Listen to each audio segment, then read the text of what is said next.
Hey guys, this is Pedro back with another interview covering VCT America Stage 2. For this occasion, I'm here accompanied by s0m of NRG, who is making his return to pro play after a span of around half a year.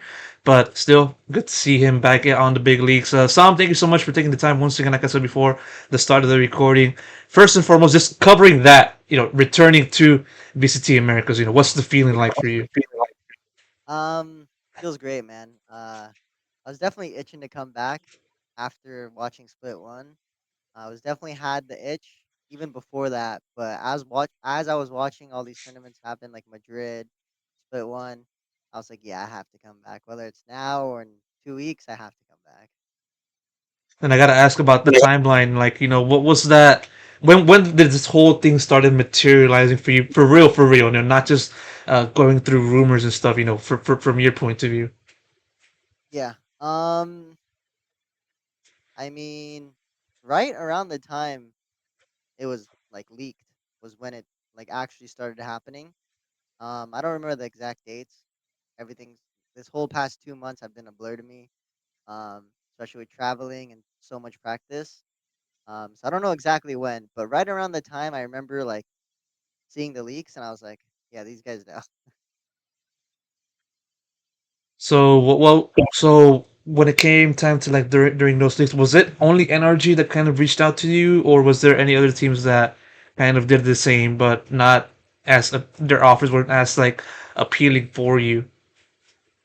Um, yeah, I mean, I definitely had more offers.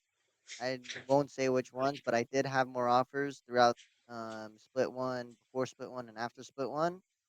Um, but yeah, like you said, either it wasn't appealing or just something was off in the contract, or just something I just didn't like. Um, and that's not against any of them. It's just like I I'm pretty picky. So for instance, I want to play with FNS, and I'm glad that I get to play with him again. Yeah, I think there's also this fact that you guys know each other. NRG. You were teammates with basically everyone else within that squad before these changes were made from last year. I mean, I think that was kind of the difference maker, right? For it just picking NRG over everyone else, right? Yeah, that was definitely a reason. Because I'm just so close to everyone on the team, and I've known them for so long. And yeah, another reason was Ethan. I really wanted to play with Ethan again. 'Cause I played with him before he joined EG. And I definitely felt like our time was short lived because that's when franchising happened, and then that's when like all the orgs started making changes, and it really wasn't on the players' faults. Um, but yeah, definitely wanted to be teammates with Ethan again. Getting back into FNS though, I mean, there's a pretty clear dynamic between you guys. Having just being together always. It seems either like on solo queue or just in professional play recently in these years. I mean, what about FNS just makes you just want to just be by his side? Just competitively speaking. Just being a teammate and stuff. Yeah.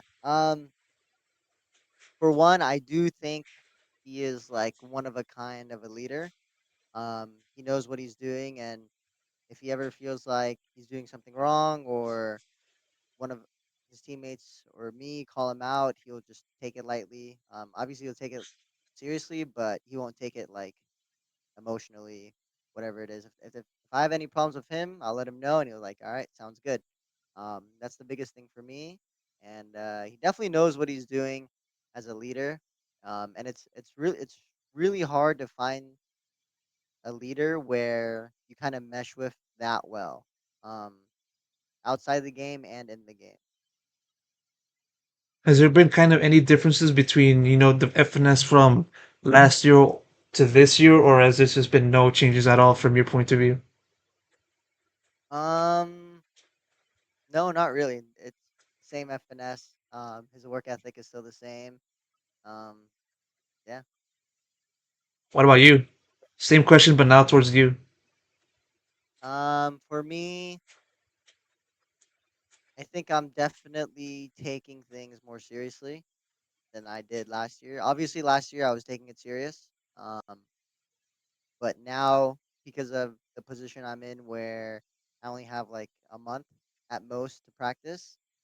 Um, Definitely making use of that month that I have to keep up with everyone else individually or get those just one or two extra reps in on whatever it is. But yeah, Was there ever a thought that you would have said, okay, I want to be a streamer for this year and maybe just get back into it next year? Was that ever thought? Or did that thought ever cross your mind? Because of course, you're a pretty big streamer. You've been able to have a good streaming career outside of just being a pro player. Going back into last year, even years before that, in your first yeah, in NRG, did that thought ever cross your mind? yeah. I mean, that was the plan this year. Like that was the initial plan after I left the NRG roster last year. That was supposed to be my plan, and FNS wanted to do the same thing. Because obviously, professional play isn't something that's sustainable for the rest of your life. So I told FNS like, hey, you should stream like long term. This will be good for you, and like you won't always be able to take advantage of where you're at now. So I told FNS, yo, if you want to take a step back and just stream all of this year, I'd be totally down for it, and then we just make our return next year. That was the initial plan. Um, and then I I definitely had the itch to come back more than FNS. It kind of I had to kind of convince him. I'm like, hey, like, yo, we have this offer. I know, like, right now we're in a good spot. Because like technically we weren't in a rush to join a team. Because in my opinion, I think we would have had multiple offers next year. Like with just a brand new start and more opportunities to make like masters tournaments. Instead of joining now and just playing for one champs, but I was definitely itching, and I knew that we were capable of qualifying for this last champs. So yeah, that's all there is to it. You saw the potential of the team, and that was the itch. That was what really started. What gave you this drive to just return at this point instead of next year. Yeah. Um, for me, I think I'm really confident individually. Um, Probably way more so than I was last year. I'm confident in my own ability. Um, and I think another big reason is because I played with Crash and Victor. Like I know that they're good. Whether or not they had a rough split one, um, my opinion on them wouldn't change. And Ethan was always a dream teammate. I've played with him before, but I've always wanted him on future rosters. So how's the process been like now with him on the fold? Now that you guys have been able to spend a few months, or I believe 1 month together. Sure, it's practice, but still, what's that experience been like for you? Has there been any similarities from like that short stint last a few years ago? I mean, yeah, Ethan individually is insane mechanically. And he's always been a good teammate. So wasn't worried about that. I wasn't really worried about anyone, honestly. Because like I said, I played with Austin or Crashies and Victor, so I knew like they're not bad in any sense, and I know they're capable. Um, they just needed FNS. They needed me, and we're here. No, for sure. What do you feel FNS and yourself have brought to the table since joining up until now? What's the one thing that you feel you've been able to bring? For FNS, I feel like it takes a chip off of Ethan's shoulders. Ethan was IGLing last year, so I think Ethan wasn't able to like focus on his own game, and it's just something new that he wanted to do. As for Ethan, but I think it definitely helps Ethan a lot. So I think Ethan is way more comfortable than he was last year or last split. Sorry, and I think FNS brings like a good leadership role in the team. He's kind of like if we have any questions, like he's the guy we ask. Like what do you think we could have done better on this? He never says he doesn't know. If he genuinely doesn't know, that means it's just something that it's just not fixable. But most of the time, FNS is kind of that leader that like you can always rely on. Like mid round like calls. If you ever need something, you just ask FNS. If you don't know what to do, if you ask FNS, he'll have an answer for you. So I think that is a big thing, and FNS has been doing it for so long that it's kind of like second nature to him. So he doesn't mind, as opposed to someone like Ethan, where he just started out doing it, really puts a weight on his shoulders. Um, and as for me, um, I mean, yeah, I just bring the vibe to the team. I've always been kind of like every round we win is just so hype, because that's just one step closer to the goal, beating the opposite team. So yeah, that's the biggest thing for me. So you're like the vibes merchant of this team, because Zelsus is the vibes merchant for Sentinels. So I guess you are for NRG, right? Yeah, except I'm just better than Zelsos. Ah, okay, okay. I see what you mean.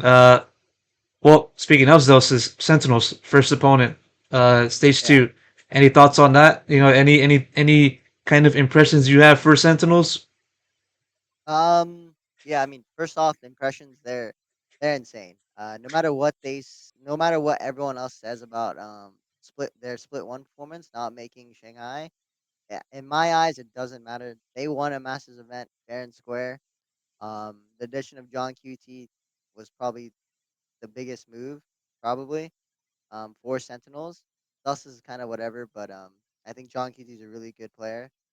Um, yeah, I think Sentinels look dangerous. I think they definitely want to make a comeback for Split 2, for sure.